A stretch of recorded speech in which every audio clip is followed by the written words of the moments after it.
Mei. So today I'm going to show you how to make Mei in red panda form from the movie Turning Red. It looks really good, so let's get started.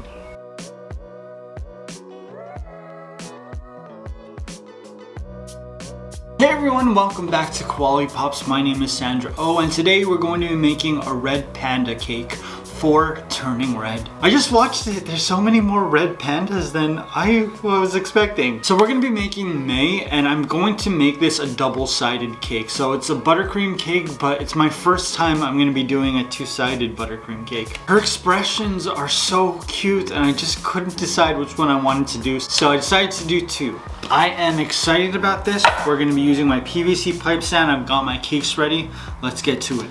Alright, so I'm starting with a 6-inch round cake, and this is a vanilla cake with a little bit of chocolate and orange food coloring. I'm gonna add buttercream in between all of my layers. It's super cold, so it's gonna be a little hard to work with, but I'm only adding icing to the middle, so it shouldn't be too bad. Cool beans! So my next layer is my chocolate cake. It's just gonna be vanilla, chocolate, vanilla, chocolate. I had leftover chocolate batter, which is why I used it for my orange cake layer.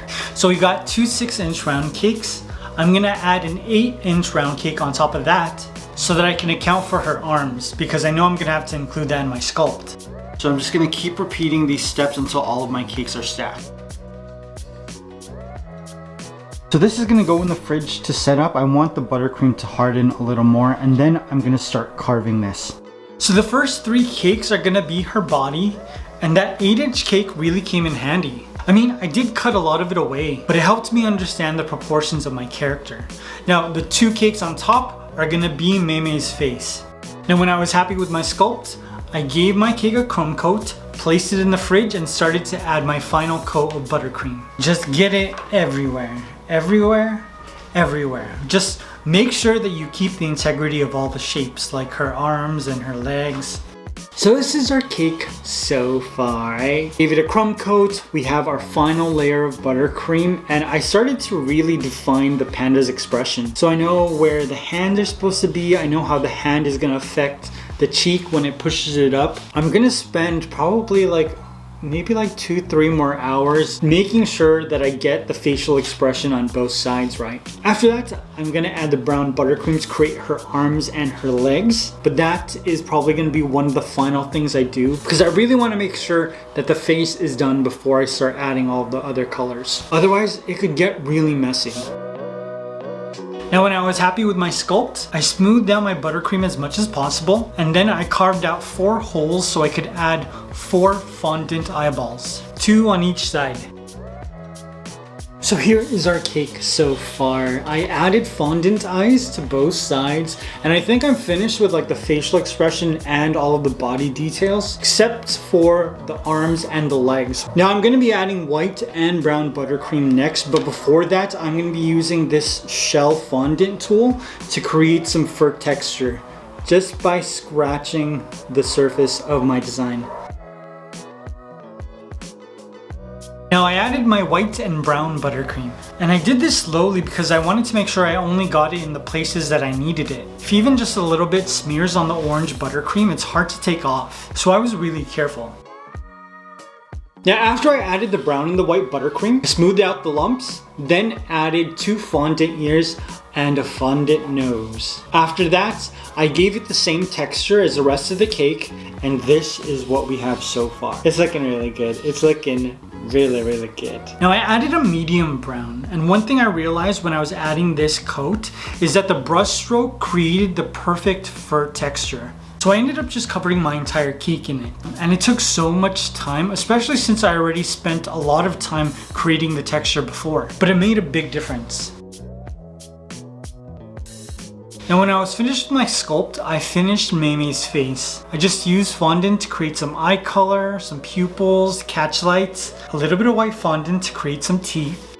And voila, my panda was complete. What do you think? It looks really good. It looks really, really good. I'm so happy that I went back and redid all the texture. It looks so much closer to fur than what I originally had.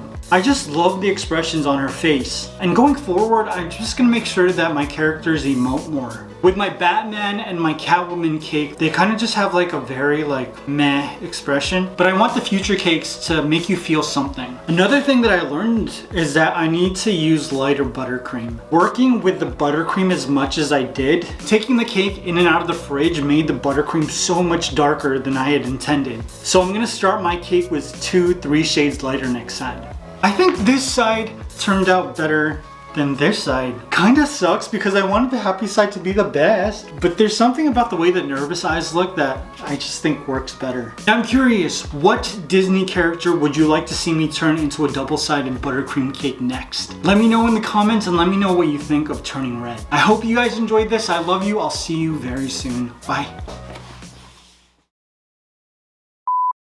Let's make Mei.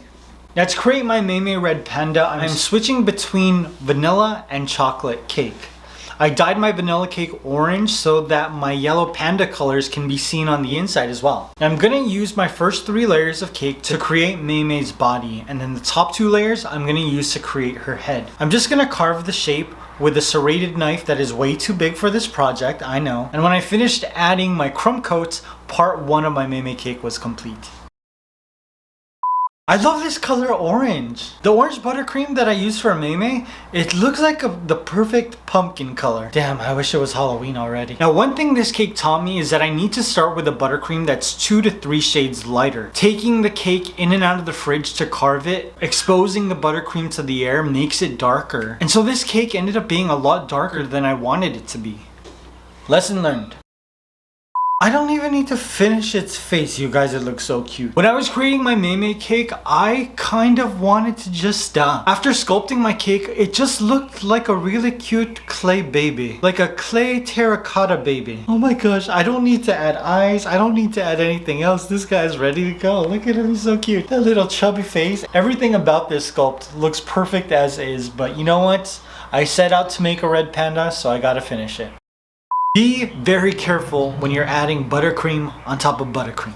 Before I added my white and brown buttercream to create the rest of Mei's features, I made sure that the orange buttercream underneath had the perfect sculpt so that I could minimize the amount of discoloration on the first layer. It's not hard to do, but I have a hard time paying attention to things. So I made sure I had laser focus when I was doing this. I love this movie, and I didn't think that I was going to be able to relate to the characters until they started fangirling over Four Town. Because I did that in the 90s. But instead of Four Town, it was BB Mac. Do you remember BB Mac? Until you're back here, baby. Oh my god, that song was so good. Every time they fangirled over their favorite band, it just brought me back to when I fangirled over my 90s artists. Do you guys remember John B? Or Jordan Knight? Oh my gosh, I'm gonna start a 90s playlist right now. I love this movie, so I knew I was going to be celebrating it. My favorite character was Abby. Oh my, she's just a scene stealer. Whoever decided to make her aggressive and give her like RBF the entire movie, you need a promotion. It was just so entertaining to watch her say and do anything.